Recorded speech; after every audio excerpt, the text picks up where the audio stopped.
Hello friends, welcome back to our channel Aishu's വ്ലോഗിലോട്ട് എല്ലാ മക്കൾക്കും സ്വാഗതം. അപ്പോൾ എൻ്റെ ഇന്നത്തെ വീഡിയോ എന്ന് പറയുന്നത് എൻ്റെ സുഹൃത്തിൻ്റെ ഭാര്യയിൽ നിന്ന് തന്നെ എനിക്ക് കിട്ടിയ ഒരു ഉഗ്രം കളിയെ കുറിച്ചാണ് ഞാൻ ഇന്നത്തെ വീഡിയോയിൽ പറയാൻ പോകുന്നത്. അപ്പോൾ നമുക്ക് നേരെ കഥയിലോട്ട് കിടക്കാം.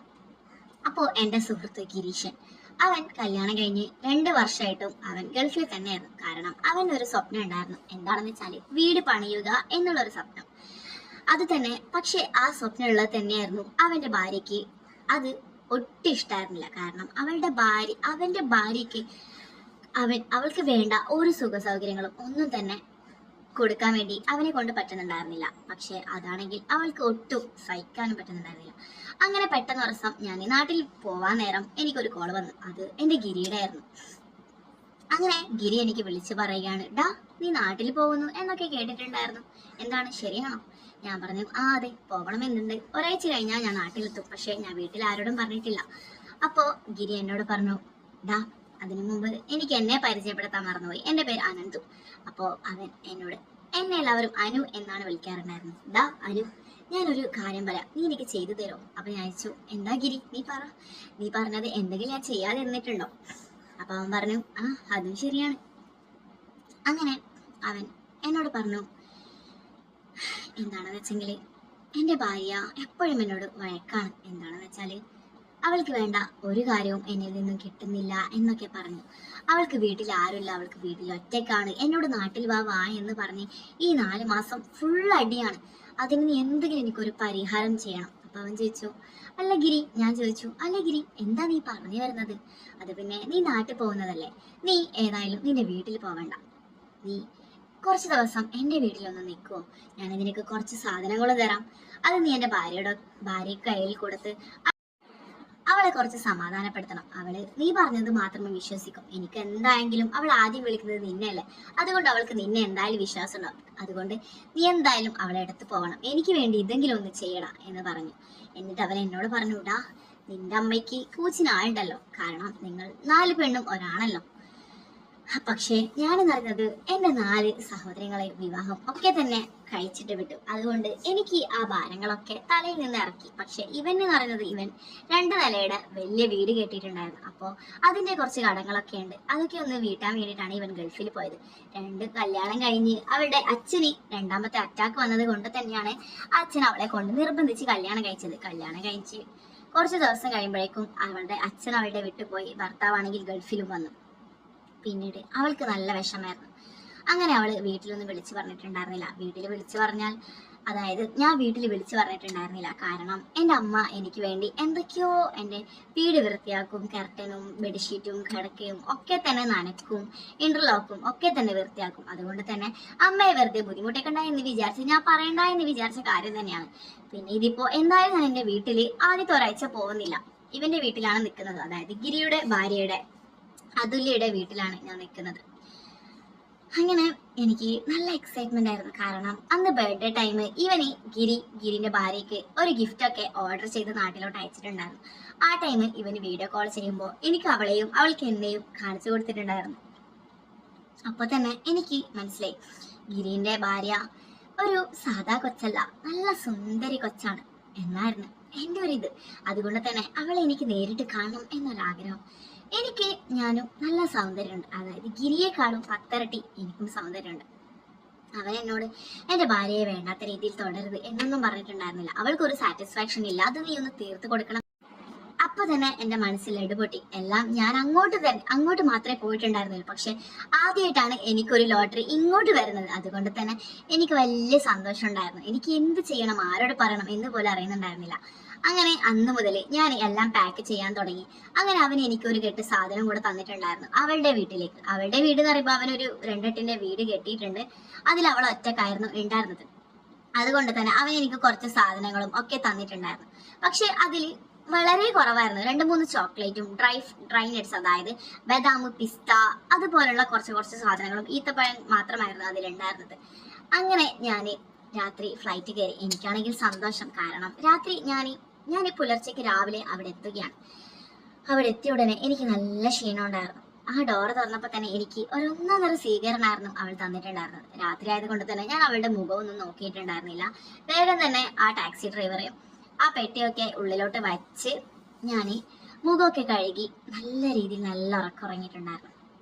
അങ്ങനെ ഒരു 8 മണിയാകുമ്പോഴേക്കും എന്നെ ഇങ്ങനെ ആരോ തട്ടുന്നുണ്ടായിരുന്നു. ഞാനാണെങ്കിൽ നല്ല ഉറക്കമായിരുന്നു, എനിക്ക് കണ്ണ് പോലും തുറക്കാൻ പറ്റുന്നുണ്ടായിരുന്നില്ല.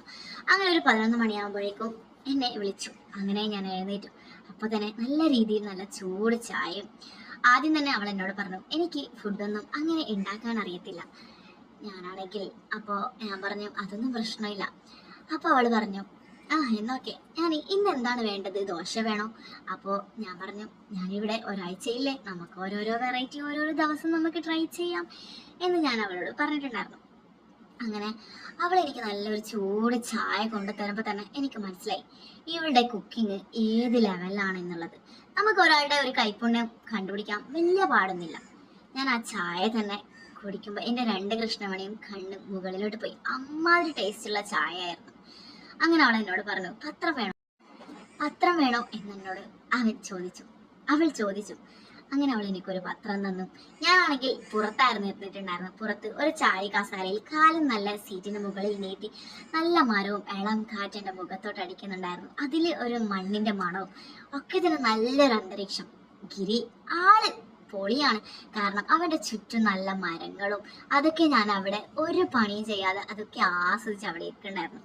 അവളുടെ ഭക്ഷണം, ഫുഡിന് ഫുഡ്, ചായക്ക് ചായ, കുളിക്കാൻ തോർത്ത് ഒക്കെ തന്നെ അവിടെ ഫ്രീ ആയിരുന്നു. ഞാനാണെങ്കിൽ എനിക്ക് പ്രകൃതി ആസ്വദിക്കാൻ വലിയ താല്പര്യമായിരുന്നു. ഞാൻ അവിടെ ഉണ്ടായിരുന്ന ചെറും ഇളമിളം കാറ്റുകളും അതൊക്കെ എൻ്റെ മുഖത്തടിക്കുന്നുണ്ടായിരുന്നു. ഞാൻ ചായയും കുടിച്ച് പെട്ടെന്നായിരുന്നു ഗിരിയുടെ ഭാര്യ എൻ്റെ അടുത്ത് വന്നിട്ടുണ്ടായിരുന്നത്. അങ്ങനെ ഗിരിയുടെ ഭാര്യ എൻ്റെ അടുത്ത് വന്ന് അവിടെ ഉണ്ടായിരുന്ന ഊഞ്ഞാലിരുന്ന് അതിനോട് വിശേഷങ്ങളൊക്കെ ചോദിക്കുകയായിരുന്നു. എങ്ങനെയുണ്ട് പണിയൊക്കെ, അമ്മയ്ക്കൊക്കെ സുഖമായിരുന്നോ, അങ്ങനെ ഇങ്ങനെ എന്നുള്ള കാര്യങ്ങളൊക്കെ ചോദിച്ചു. അതിൻ്റെ ഇടയിൽ ഗിരിയുടെ കാര്യം കൂടെ പറയാറുണ്ടായിരുന്നു. ഫോണിലും വിളിക്കില്ല, എല്ലാ ടൈമും തിരക്കും. എന്താണ് ഇങ്ങനെ എന്നൊക്കെ പറയുമ്പോൾ ഞാൻ അവൾക്ക് വേണ്ട എല്ലാ രീതിയിലുള്ള സമാധാനവും അവൾ കുറേ തെറ്റിദ്ധരിച്ച എല്ലാ കാര്യങ്ങളും ഞാനൊക്കെ അവന് പറഞ്ഞു കൊടുത്തു. എന്താണെന്ന് വെച്ചാൽ നിനക്ക് തന്നെ അറിയുന്നതല്ലേ, വീട് പണിയും വീടിൻ്റെ കടങ്ങളും ഒക്കെ അവന് വീടുണ്ടേ. അവന് ആ കടമൊക്കെ വീടി കഴിഞ്ഞ് വന്നാൽ നിങ്ങൾക്ക് 2 പേർക്കും സ്വർഗമായിരിക്കും. അവനുണ്ടാവും നിന്റെ കൂടെ, പിന്നെ ഒരു കുഞ്ഞും ഒക്കെ തന്നെ അവൾ പറഞ്ഞിട്ടുണ്ടായിരുന്നു. എനിക്കൊരു കുഞ്ഞിനെ വേണം, എൻ്റെ ഒരു സ്വപ്നമായിരുന്നു. ഗിരിയേട്ടൻ്റെ കുട്ടിയെ എനിക്ക് എപ്പോഴാണ് കയ്യിലെടുക്കുക, എൻ്റെ വീട്ടുകാരൊക്കെ ചോദിച്ചു തുടങ്ങി എന്നൊക്കെ അവൾ എന്നോട് സങ്കടം പറയുമ്പോൾ ഞാൻ അവളെ നല്ല രീതിയിൽ പറഞ്ഞ് സമാധാനപ്പെടുത്തുകയാണ്. അങ്ങനെ അവള് അടുക്കളയിലെ ചോറുണ്ടാക്കുന്ന ടൈം ഞാൻ അവളെ സഹായിച്ചൊക്കെ ചെയ്തു. അപ്പോൾ അവള് പറയുന്നുണ്ടായിരുന്നു, ഗിരിയേട്ടൻ കിച്ചണിന്റെ ഒരു 7 അയലത്ത് പോലും ഇതുവരെ വന്നിട്ടുണ്ടായിരുന്നില്ല എന്നൊക്കെ എന്നോട് പറയുമ്പോൾ ഞാനൊന്ന് ചിരിച്ചു. ഞാനും എന്നെ അവളെ നല്ല രീതിയിൽ സഹായിക്കുകയും ഒക്കെ തന്നെ ചെയ്തു. അങ്ങനെ നല്ല തണുപ്പുള്ള ദിവസമായിരുന്നു. അവൾ എന്നോട് ചോദിച്ചു, ഉച്ചയ്ക്ക് കുളിക്കാൻ ഞാൻ ചൂടുവെള്ളം വെക്കട്ടെ? ഞാൻ പറഞ്ഞു, ഓക്കെ, എന്നാൽ ചൂടുവെള്ളം വെച്ചോ എന്നൊക്കെ അവൾ പറഞ്ഞു. അങ്ങനെ ഞാൻ കുറച്ച് സമയം TV നോക്കി. ഉച്ചഭക്ഷണമൊക്കെ കഴിഞ്ഞു. അവളോട് ഞാൻ പറഞ്ഞു, ചൂടുവെള്ളം റെഡി ആയിട്ടുണ്ടെങ്കിൽ ഒന്ന് ചൂടുവെള്ളം എടുത്തോ എന്ന് അവൾ പറയുന്നു. ഓക്കെ, ഞാൻ എടുത്തു തരാം, ഞാൻ അടുപ്പിലാണ് വെച്ചിട്ടുണ്ടായിരുന്നത്, ഞാൻ എടുത്തിട്ട് കൊണ്ടുവെക്കാമെന്ന് പറയുമ്പോൾ എനിക്ക് എന്തൊക്കെയോ പോലെ. ഞാൻ പറഞ്ഞു, അയ്യോ വേണ്ട. അപ്പോഴേക്കും അവൾ നല്ല സാരിയൊക്കെ എടുത്ത് കുളിച്ച് വന്ന് തോർത്തൊക്കെ ഇങ്ങനെ കെട്ടി അവൾ തലയിൽ വെച്ചിട്ടുണ്ടായിരുന്നു. ഇതൊക്കെ കാണുമ്പോൾ ഞാൻ വിചാരിച്ചു, എങ്ങനെയാണ് നാട്ടിൽ ഇത്ര വലിയ ഇറച്ചി കഷ്ണം വെച്ചിട്ട് അവൻ അവിടെ ദുബൈയിൽ പണിയെടുക്കുന്നത്? ഒരു ദിവസമെങ്കിലും ലീവിന് ഈ ഭാര്യയുടെ കൂടെ നല്ല സുഖിക്കാൻ വേണ്ടി അവൾക്ക് വന്നൂടെ എന്നൊക്കെയായിരുന്നു എൻ്റെ മനസ്സിൽ പോകുന്ന ചിന്തകൾ എന്ന് പറയുന്നത്. അങ്ങനെ എനിക്ക് സോഫയിൽ ഇരുന്ന ഞാൻ പെട്ടെന്ന് ഇങ്ങനത്തെ ചിന്തിക്കുമ്പോൾ ഞാൻ വിചാരിച്ചു, അയ്യോ അവൾ എനിക്ക് ചൂടുവെള്ളം വെറുതെ എന്തിനാണ് അവളിങ്ങനെ ഉപദ്രവിക്കുന്നത്? അതായത് അവളുടെ ബോഡി എന്ന് പറയുന്നത് നല്ലൊരു ഇതിലുള്ളതാണ്, ഉടഞ്ഞോ വടഞ്ഞോ ഒന്നുമില്ല. അപ്പൊ ഇവളെ കൊണ്ട് ഇങ്ങനെ പണിയെടുപ്പിക്കരുത്, ആർക്കും അങ്ങനെ പണിയെടുപ്പിക്കാൻ തോന്നൂല. അതുപോലുള്ള പെൺകുട്ടിയായിരുന്നു അവളെന്ന് പറയുന്നത്.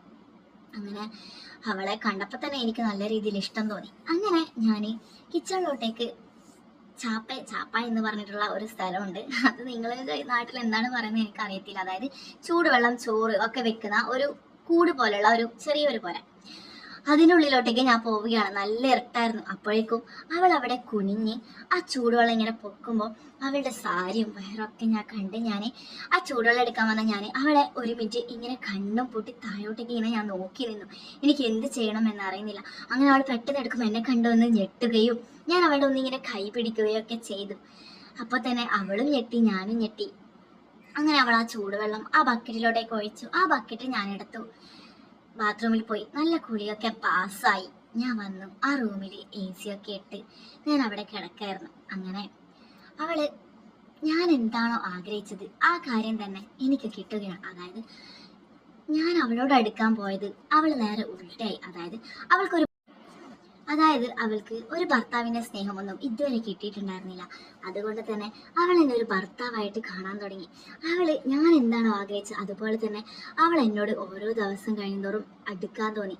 അങ്ങനെ ഞാൻ അവസാനമായിട്ട് അവിടെ നിൽക്കുന്ന ഒരു ദിവസം അവൾ എന്നോടൊരു കാര്യം പറയുകയാണ്. അതായത് ഞാൻ പോവാൻ നേരം അവൾ എന്നെ പിറകെ വന്ന് ഒന്ന് കെട്ടിപ്പിടിച്ചു. എന്നിട്ട് എന്നോട് പറഞ്ഞു, നിങ്ങൾ ഇന്ന് പോവേണ്ട.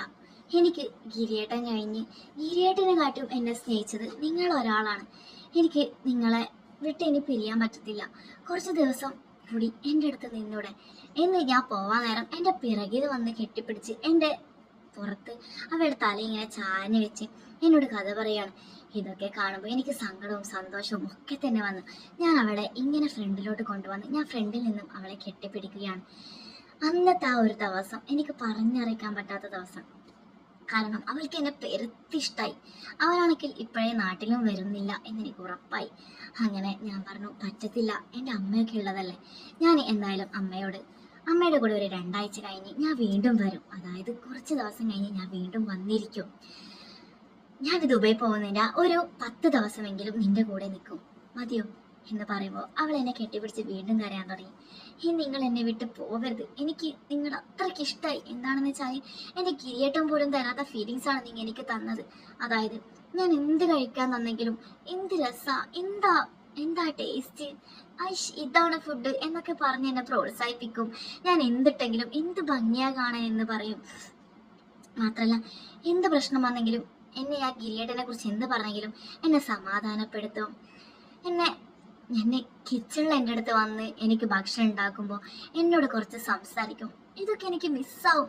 ഈ ഒരാഴ്ച എൻ്റെ ജീവിതത്തിൽ എനിക്ക് മറക്കാൻ പറ്റാത്ത ദിവസമായിരിക്കും എന്നൊക്കെ എന്നോട് കരഞ്ഞു പറയുമ്പോൾ അവളുടെ കണ്ണുനീര് തുടച്ച് ഞാൻ അവളോട് പറയുകയാണ്, ഞാൻ വരും. അതായത് ഞാൻ എൻ്റെ അമ്മയെ കണ്ട് അമ്മയുടെ കൂടെ ഒരാഴ്ച നിന്നിട്ട് ഞാൻ അമ്മയോട് പറയും, ഒരാഴ്ച എനിക്ക് ലീവില്ലോ എന്ന് പറഞ്ഞിട്ട് ബാക്കിയുള്ള 10 ദിവസം, അതായത് ഗൾഫിൽ പോകുന്നതിൻ്റെ 10 ദിവസം ഞാൻ നിൻ്റെ കൂടെ വന്ന് നിൻ്റെ കൂടെ ടൈം സ്പെൻഡ് ചെയ്ത് നീ എന്താണ് ആഗ്രഹിച്ചത് അതൊക്കെ നിനക്ക് തന്നിട്ട് മാത്രമേ ഞാൻ ഇനി ഗൾഫിലോട്ട് മടങ്ങത്തുള്ളൂ എന്നൊക്കെ പറഞ്ഞ് അവളെ സമാധാനിപ്പിച്ച് ഞാൻ അവിടെ നിന്ന് ഇറങ്ങുകയാണ്. അങ്ങനെ വീട്ടിൽ പോയ ഉടനെ എനിക്ക് അവളോടുള്ള ചിന്തകൾ മാത്രമായിരുന്നു. ഞാൻ അമ്മയോട് പറഞ്ഞതുപോലെ തന്നെ ഒരാഴ്ച തന്നെ എനിക്ക് ലീവില്ലോ എന്നൊക്കെ ഞാൻ അമ്മയോട് പറയുകയാണ്. അപ്പോൾ ഇത് കഴിഞ്ഞ് ഞാൻ വീണ്ടും അവളുടെ വീട്ടിലോട്ടേക്ക് പോവുകയാണ്. അപ്പോൾ അവിടെ ഇനി എന്തൊക്കെ നടക്കുമെന്ന് ഞാൻ പാർട്ട് 2 ആയിട്ട് പറഞ്ഞതായിരിക്കും. അപ്പോൾ എല്ലാവരും ചോദിക്കുന്നുണ്ടാവും, ഈ നമ്പർ എന്തിനാണ്? അതെന്ന് പറയുന്നത് വാട്സപ്പാണ്, വാട്സപ്പ് ഗ്രൂപ്പാണ്. വീഡിയോ കോളും വീഡിയോസും നിങ്ങൾക്ക് വേണ്ട എല്ലാ കാര്യങ്ങളും അതിൽ കിട്ടുന്നതായിരിക്കും. ആ ഗ്രൂപ്പിന്റെ പ്രത്യേകത എന്ന് പറയുന്നത് ആ ഗ്രൂപ്പിൽ ജോയിൻ ചെയ്ത എല്ലാവരും തന്നെ രാത്രി നല്ല രീതിയിൽ സുഖിച്ചുറങ്ങുകയാണ്. നല്ല ഉറക്കം തന്നെ കിട്ടും. അതായിരുന്നു ആ ഗ്രൂപ്പിന്റെ പ്രത്യേകത എന്ന് പറയുന്നത്. അപ്പോൾ ആ ഗ്രൂപ്പിൽ ജോയിൻ ചെയ്യാൻ ആ നമ്പറിൽ വാട്സപ്പിൽ എനിക്ക് ഹായ് ഇടുക. ഞാനൊരു സ്കാനർ ഇടുന്നതായിരിക്കും. അതിൽ 500 രൂപ പേ ചെയ്താൽ നിങ്ങൾക്ക് ഉടനെ ഞാൻ നിങ്ങളെ ഗ്രൂപ്പിൽ ആഡ് ചെയ്യുന്നതായിരിക്കും. താല്പര്യം ഉള്ളവർ മാത്രം എനിക്ക് മെസ്സേജ് അയക്കുക. അപ്പോൾ ഗ്രൂപ്പിൽ ജോയിൻ ചെയ്യണമെന്നുണ്ടെങ്കിൽ ആ നമ്പറിൽ എനിക്ക് വാട്സപ്പിൽ മെസ്സേജ് അയക്കുക. ഞാൻ നിങ്ങളെ ഗ്രൂപ്പിൽ ആഡ് ചെയ്യുന്നതായിരിക്കും. വെറുതെ അല്ല, ഫ്രീ അല്ല, ഞാനൊരു സ്കാനർ അയക്കും. അതിൽ 500 രൂപ പേ ചെയ്യണം. അപ്പം എന്നെയും എൻ്റെ വീഡിയോസും എൻ്റെ ചാനലും ഇഷ്ടപ്പെട്ടവർ തീർച്ചയായും ലൈക്ക് ചെയ്യാനും ഷെയർ ചെയ്യാനും സബ്സ്ക്രൈബ് ചെയ്യാനും മറക്കരുത്. അപ്പോൾ അടുത്തൊരു വീഡിയോ ആയിട്ട് വരുന്നതായിരിക്കും. Bye bye.